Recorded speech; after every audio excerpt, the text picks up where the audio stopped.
Hey guys, welcome to Shep Talk and my review of Jurassic World Rebirth.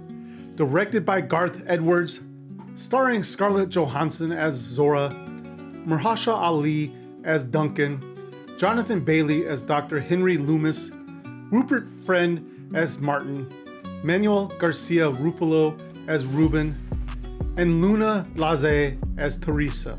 Jurassic World Rebirth has a runtime of 2 hours and 13 minutes.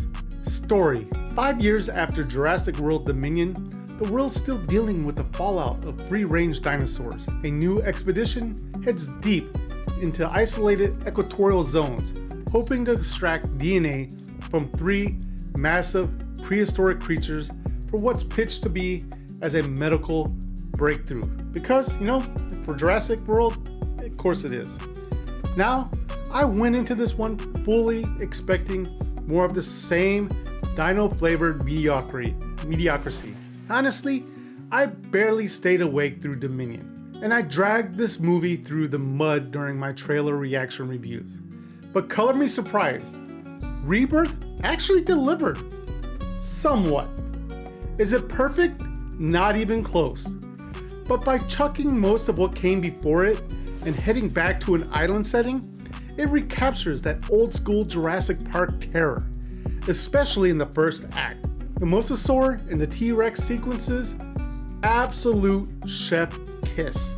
Suspenseful, thrilling, and reminiscent of what made the original so iconic. Actors: Scarlett Johansson as Zora.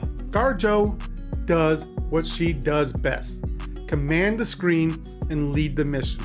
She's believable as a no-nonsense ex-mercenary running point. They try to wedge in a subplot about her mourning a lost teammate, but to me, it was undercooked and honestly didn't need to be there. Jonathan Bailey as Dr. Loomis.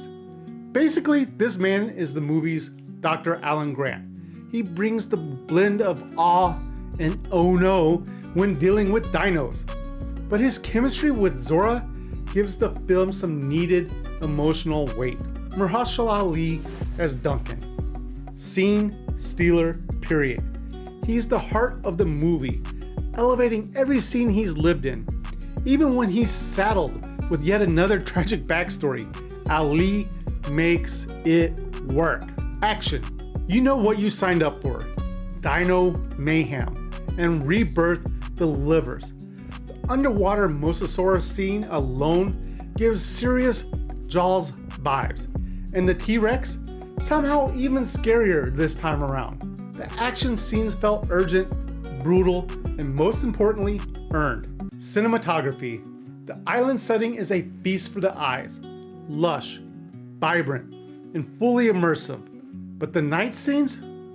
Oof. Classic hide the CGI with smoke and shadows.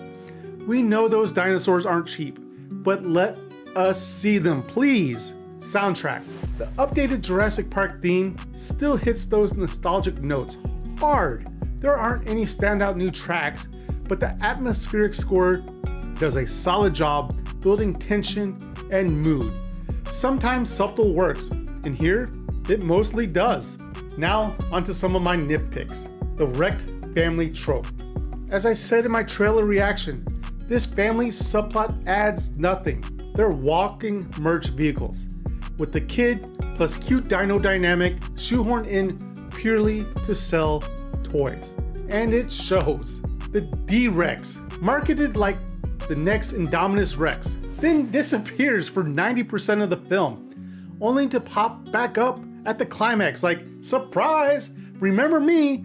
It's a lazy MacGuffin used to drag out the runtime and doesn't pay off in a meaningful way. Recycled plot elements. New island, new characters, same old formula. If you stripped it down, you see this is just Jurassic Park 101 reskin. It doesn't reinvent anything, but instead plays the hits. Again, mutant dinosaurs. Apparently regular dinosaurs weren't enough, so now we're genetically remixing because we, as a species, got bored. Seriously? Last time I checked, the lion exhibits at the zoo are still pulling crowds. Dinosaurs alone should be terrifying enough. The Snickers wrapper. Yes, a literal candy wrapper is responsible for the entire security system failing. What? This was laughable. Even for Jurassic logic. Clean suit protocol? Non-existent. Backups? Nah. Just press open all cages because someone got hungry. This scene almost took me out of the entire movie. Overall, Jurassic World Rebirth is a mixed bag. It's better than the last two entries, and that's not a high bar, but at least it feels like a proper Jurassic movie again. The first act is strong, the casting is stacked, and there are enough thrills to keep your butt in the seat. That said, it also leans heavily on tropes, introduces elements that go nowhere, and overcomplicates what should have been a straightforward dinosaur survival story. If you're a die-hard Jurassic fan or just in it for the dino carnage, you'll have fun. If you're looking for a game-changing reboot, this isn't quite it, but it's a decent step forward from the franchise's recent mess. With all that being said, Shep Talk gives Jurassic World Rebirth 3 Sheps out of 5. Thank you for joining me on this review. If you enjoyed this video, don't forget to like, comment, and subscribe, and check out some of these other videos here. I'm sure you'll find something else to love. But guys, that is all I have time for today. Thank you for watching, and I'll see you in the next review.